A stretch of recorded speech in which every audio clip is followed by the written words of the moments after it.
Sherlock Holmes.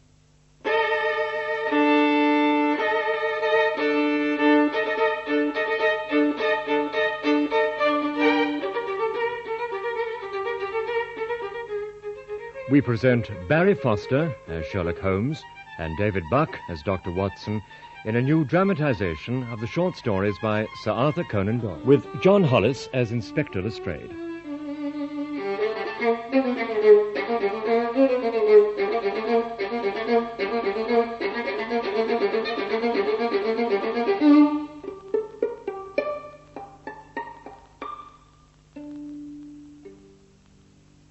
Anything of interest in your practice, Watson? No. Anything of interest with you? No. Nothing particular. Nothing much in the papers. No, not of particular interest. Summer.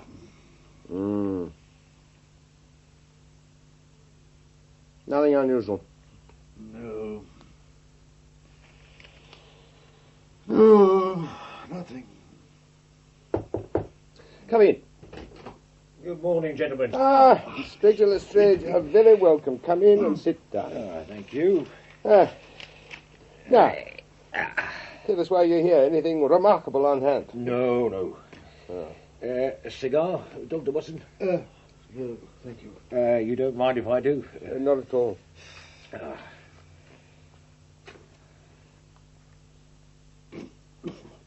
No, Mr. Holmes, there's nothing very particular. Summer. Yeah.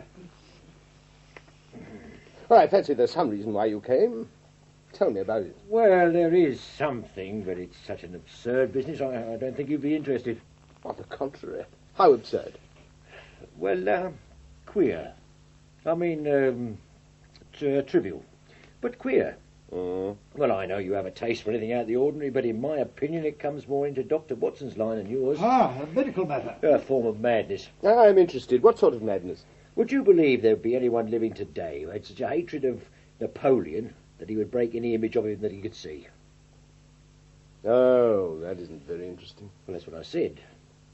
But then when this man, in order to break images, commits burglary, well, becomes more than a case for a doctor. Burglary is a little more interesting. Tell me the details. I'm not boring you. No. You must be busy with much more interesting things. I can spare a few minutes. Go on. Well, let me consult my notebook. It's a tangled affair. Oh, yes. The first case of the breaking of an image of Napoleon was reported 4 days ago. A man named sells pictures and statues.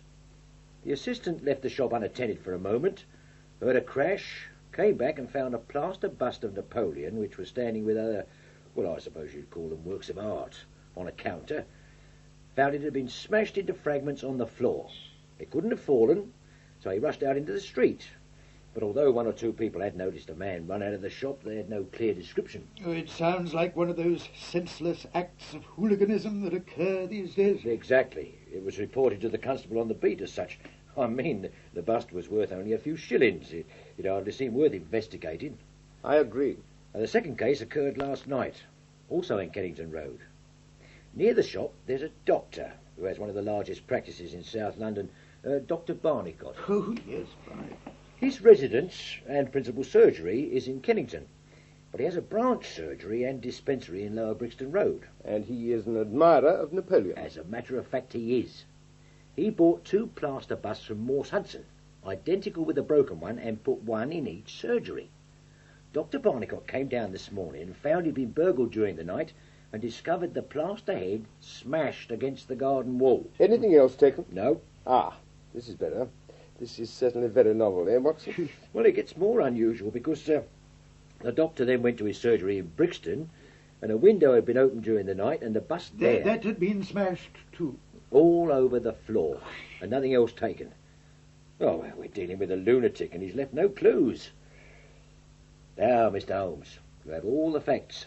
I grant you they're very strange. Were the two busts the doctor had exact duplicates of the one in the shop? They're taken from the same mould. Oh. There must be hundreds of statues and replicas of the Emperor all over London. Your lunatic hasn't touched any of those. Well, not yet. Of course, Morse Hudson is the only shop in that part of London selling such things, so it may be a local affair. But what do you think of it, Doctor? There are no limits to the possibilities of monomania. It is a condition the modern French psychologists have called the idée fixe. It may be trifling and accompanied by complete sanity in every other way. A man could, by reading or some other means, easily become fixed on such a world figure as Napoleon and be capable of any fantastic outrage. That won't do, Watson. It's a rough summary of the latest theories.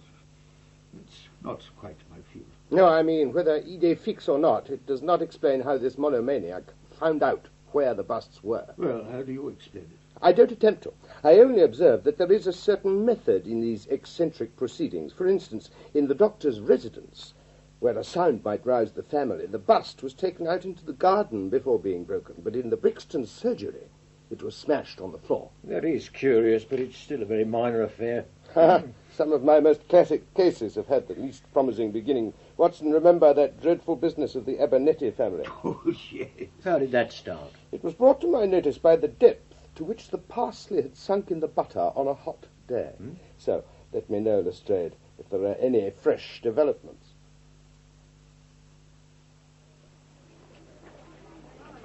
Well back now. Move along now, please. Clear the pavement. There's nothing to see. Sorry, sir, you can't go in there. I'm Sherlock Holmes. Inspector Lestrade summoned me. Oh, I beg your pardon, sir. He's inside the house. Thank you. This gentleman is with me. Now, move along there. There's nothing to see. Well, attempted murder at least, I'd say, Watson. Nothing less will hold their attention. Oh, look, the top step has been swilled down and the others are dry. Oh, let's go in. Well, Lestrade, I got your telegram. What's this about? It's the Napoleon business again. Ah. You seemed interested last night, so I thought you'd want to be present, now that it's taken such a grave turn. How grave? Murder. This gentleman here is Mr. Horace Harker of the Central Press Syndicate, although in fact he is the owner of this house. Mr. Harker, will you tell Mr. Holmes what occurred? All my life I've been collecting other people's news, and now that a real piece of news has come my own way, I'm so confused and tattered I can't put two words together. If I'd come here as a journalist, I'd have interviewed myself and had 2 columns in every evening paper. As it is, I'm giving away valuable copy by telling my story over and over to a string of different people, and I can make no use of it myself. Not even that I'm standing here talking to Sherlock Holmes. Yes. It's a crazy story. I only hope you can explain it. Did you own a plaster bust of Napoleon? I bought one for this room 4 months ago. Where did you buy it? Harding Brothers, Kensington. Now, 2 doors from the High Street station. Ah. You see, a lot of my work is done at night, and I often write into the early morning, so I was sitting in my den, which is at the top of the house, about 3 o'clock, when I thought I heard some sounds downstairs. Now, I listened. I heard no more. I thought it must have come from outside, and then, about 5 minutes later, I've never heard anything like it, Mr. Holmes. It'll ring in my ears as long as I live. What was it? The most dreadful yell. I seized the poker and I went down. I found the front window wide open and the bust was gone from the mantelpiece. Now, why would any burglar take that? It was only plaster. This window? Yeah. If you take a long stride, you can reach the front steps and the windowsill. Oh, yes, I see. Now, that's why I went to the front door. I opened it, I stepped out in the dark and I nearly fell over a dead man lying there. It was horrible. How was he killed? His throat was cut. He lay on his back, his knees drawn up, his mouth wide open. I'll see him in my dreams. Who was the murdered man? Well, there's nothing to show who he was. He was tall, sunburnt, powerful build, not more than 30. What, no possessions? There was a horn-handled clasp knife lying in a pool of blood beside him. Whether it was the weapon that did the deed or belonged to him, I don't know. No name on the clothing. Nothing in his pockets but an apple, some string, a shilling map of London. Map of London? Yeah, and a photograph, this one. Oh, snapshot. What do you make of it, Watson? Well, the chap looks fallen, dark, very odd jaw, quite distinctive, ugly. Not stupid, though. No. What became of the bust? Found in the front garden of an empty house in Camden House Road, broken into fragments. I'm going round to see it, Joe. Will you come? Yes. Whoever broke in was a very active fellow. It's easy enough to get back from the window to the step, but with the area below, it's a risky business to reach the window ledge and open the window. Are you coming to see the remains of your statue, Mr. Harker? Oh, I must write about it. I must make something of it. First edition will have the details by now, though. Just my luck. It happened before. I was the only journalist in the stand at Doncaster Racecourse when it fell, and my paper was the only one that didn't have an account of it because I was too shaken up to write it. And now I'm too late for a scoop with a murder on my own doorstep.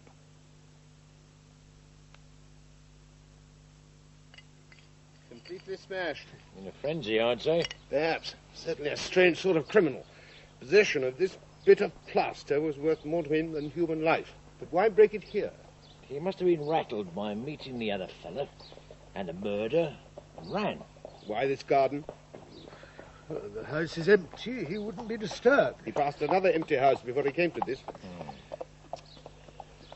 I give up. The street is light. You could see what he was doing here. Oh, what do you make of that? We may come on something later that will bear on it. What do you intend to do now, Lestrade? Identify the dead man first. Then we may find out what he was doing at Harker's house and so who it was met him and killed him. It's not quite how I would approach it. Oh? What would you do then? Oh, you must not let me influence you in any way. I suggest you go on your line and I on mine. We could compare notes afterward. Oh, I accept the challenge. Oh, by the way, tell Harker I'm certain that a dangerous lunatic with Napoleonic delusions was in his house last night. It'll be useful for his article. You don't seriously believe that? Oh, I'm sure it will interest his readers. Now, shall we meet at 6 o'clock at Baker Street? Yeah. And may I keep the photograph? Oh, of course. I may want your assistance on a small expedition tonight, if my chain of reasoning is correct. Until then, goodbye, and good luck.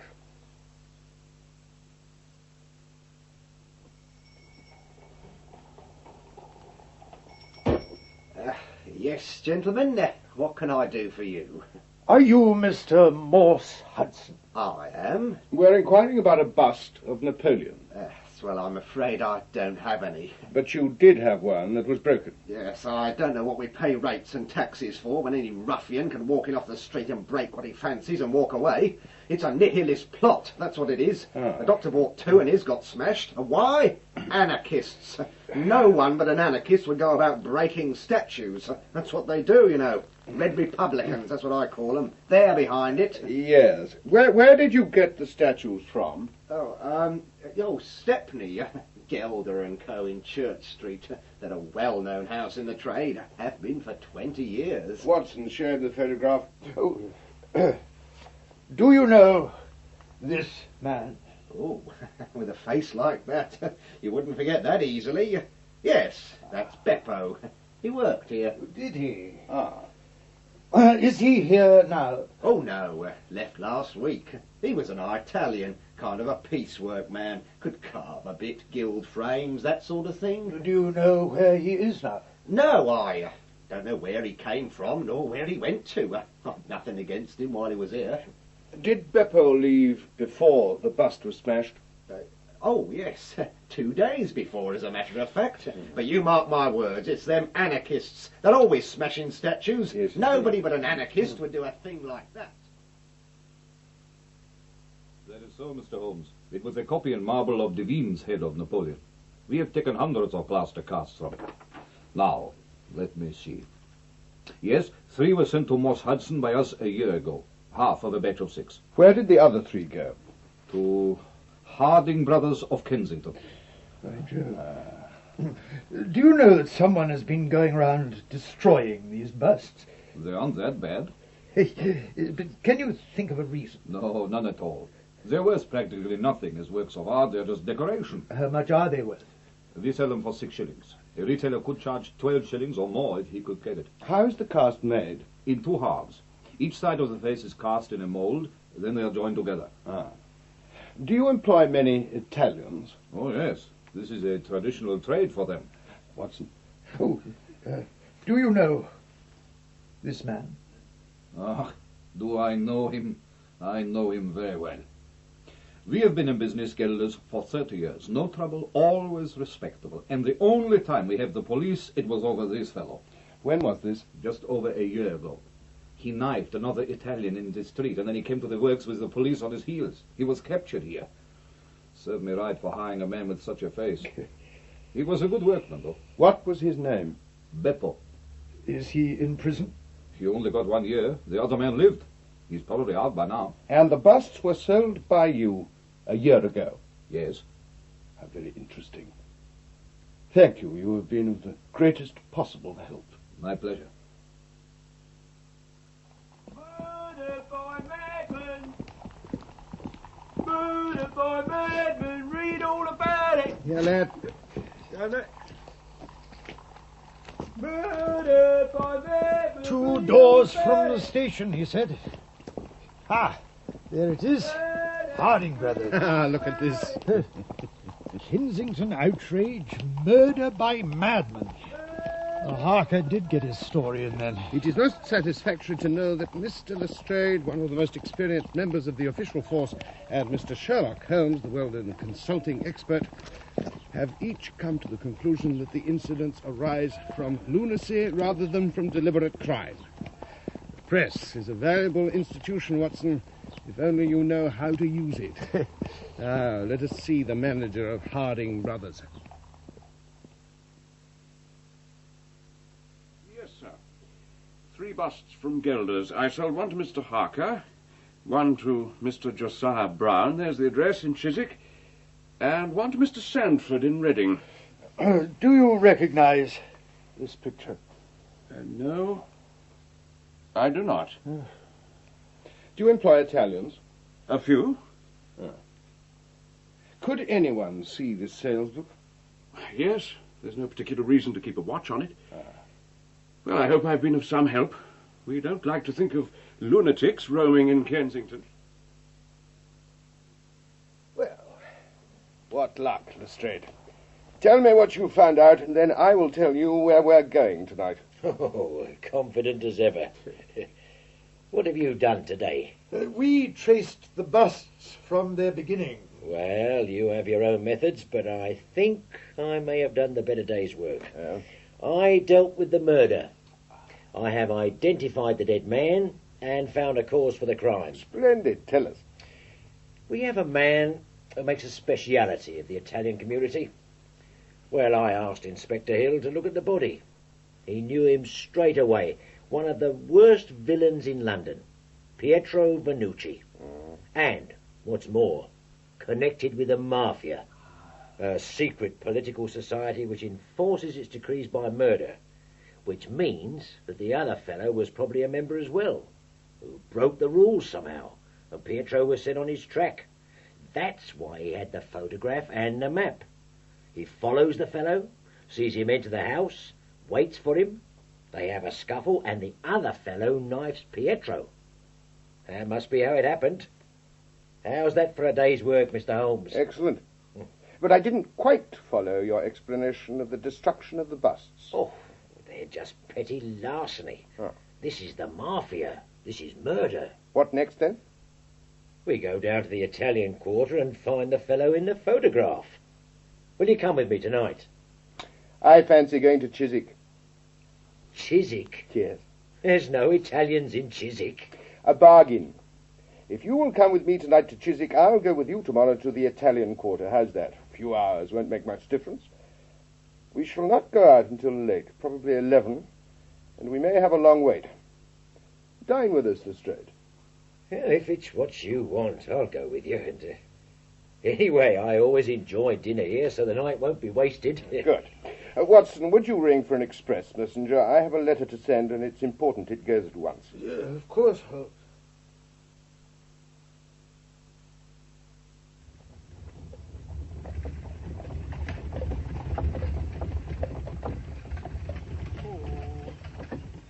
There's the house, on that corner. All dark. Must have gone to bed for the night. Seems very quiet. Don't know why you asked Dr. Watson here to bring a revolver. What are we expecting? Well, you see, in the matter of the busts, Chiswick is where... Watson, There's a deep shadow over there. Let's get out and take up our positions. We may not have long to wait. This is always the point where I most want a cigar. However... Oh, yes, I see him. Where? At the side of the house. Must have come over the fence. Yeah. Now he'll enter the house. Shouldn't we stop him? Oh, wait till he comes out. But it's a burglar. No ordinary burglar. Won't take long. He only wants one thing, and it'll not be hard to find. There. There's the flash of his dark lantern. I don't feel happy watching a crime be committed. Be patient.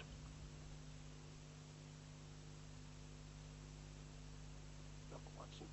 He's moving again. Yes, he's coming out. He's coming this way. Now let's have him. No, wait. Watch. What's he carrying? Now, catch him! Right, you! Keep it! Gotcha, you villain! Oh! Let him go to straight. Stand clear. Put your hands up. I have a gun. I no understand. I have done nothing. No, you just stolen a bust of Napoleon. And smashed it. Let's have a look. Oh, don't trouble with it, Mr. Holmes. We got our man. Let's get him to a police station. Is there anything there, Holmes? Come on, you. I no understand. You understand. You're under arrest. Come on. No, Watson, nothing. We shall have to wait till tomorrow to finally solve this remarkable mystery. Well, Lestrade, tell us your news. Beppo. That was his name, all right. Nobody knew his second name. He'd been a bit of a sculptor, made a good living, but he had a streak of evil. He'd been in jail twice, once for theft and once for stabbing a fellow Italian. He could talk English perfectly well, but he wouldn't tell us anything about the busts. We even discovered he made them with his own hands, and he still wouldn't admit anything. They swear oaths of silence, you know. I still haven't found the proof, but I'm sure of the Mafia being behind this. We have our man. That's the main thing. But not what he was after. Ah, that will be my man, I think. Watson, let him in. I'm Mr. Sandford from Reading. Is Mr. Sherlock Holmes here? I am he. Ah, Mr. Holmes, I got your letter. I brought what you wanted. Splendid. Now, let me be sure of the facts in this letter. It says, sir, I desire to possess a copy of Davies' Napoleon, and am prepared to pay you £10 for the one which is in your possession. Is that right? Certainly. I must say, very much surprised, because I can't imagine how you knew I had such a thing. Mr. Harding told me he'd sold you the last copy. Oh, I see. Well, there's another matter, Mr. Holmes. Did he happen to tell you how much I paid for it? He did not. Well, I'm an honest man. I'm not a rich one, but I think before you offer me £10, you ought to know that I only gave 15 shillings for it. I have named the price, Mr. Sandford. I'm happy to stick to it. Well, that's very handsome of you. Here it is. Ah. And here is the £10. Thank you. Now, could you just sign this paper also, Mr. Sandford? It simply says that you transfer every possible right you ever had in the bust to me. Oh? I'm a methodical man. Oh, very well. Thank you. And I hope your journey has been worthwhile. It certainly has. I don't understand it, but I don't mind telling you, I wish it would happen more often. Well, good night, gentlemen. Good night, Joe. £10? I thought the fellow was mad who was breaking them. Now I think you're mad for buying them. Holmes, what are you doing with that hammer? Yeah. Well, is there anything there? Ah. Embedded in the plaster. Look at that. Gentlemen, let me introduce to you the famous black pearl of the Borgias, the most famous pearl in the world. Amazing. Bravo. Yes. Oh, that's very good. Now, how did you know? It disappeared in London a year ago. You'll remember the case, Lestrade. I was consulted and could throw no light on it. Then suspicion fell on a maid. Oh, Wasn't she Italian? Yeah. That's right. I remember her name now. It was Venucci. Yes. There is no doubt in my mind that this Pietro who was murdered 2 nights ago was her brother.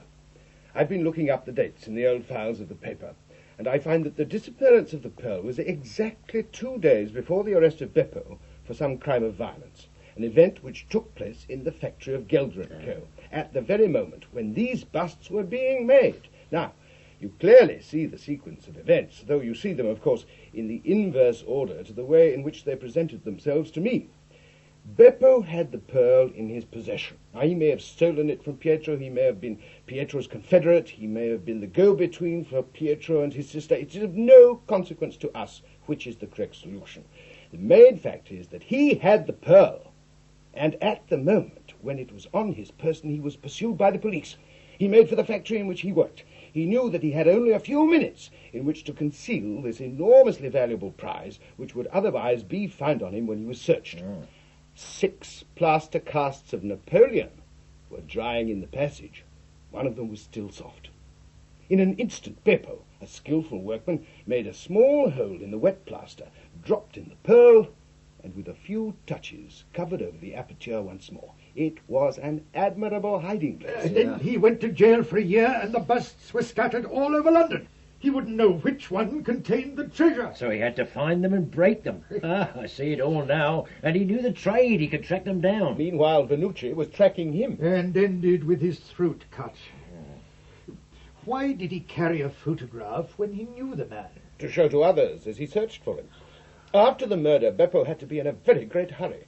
Harker's newspaper story of a lunatic murderer made him feel secure enough to search on for the only 2 busts left in Chiswick and Reading. Well, he was bound to try the London one first, which is why we went there. And all the time it was the last of the 6 in Reading. It's as well for us it wasn't the first. Well, I have to say I don't know if I ever saw a more workmanlike job. We're not jealous of you, sir, at Scotland Yard. No. We're proud to work with you. Thank you, Lestrade. Thank you. Shut the pearl in the safe, Watson, and bring me the papers of the Conk-Singleton forgery case. Well, goodbye, Lestrade. If any little problem comes your way, I'll be happy if I can give you a hint or two as to its solution.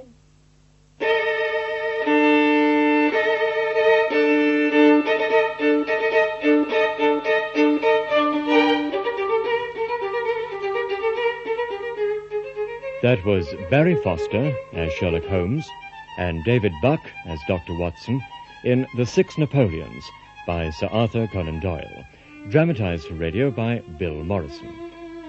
Inspector Lestrade was played by John Hollis, Harker by Stephen Hancock, Morse Hudson and Beppo, Terry Malloy, the German manager, Roger Hume, Harding, Michael Harbour, and Sanford by Stanley Page. The play was directed in our Birmingham studios by Roger Pine.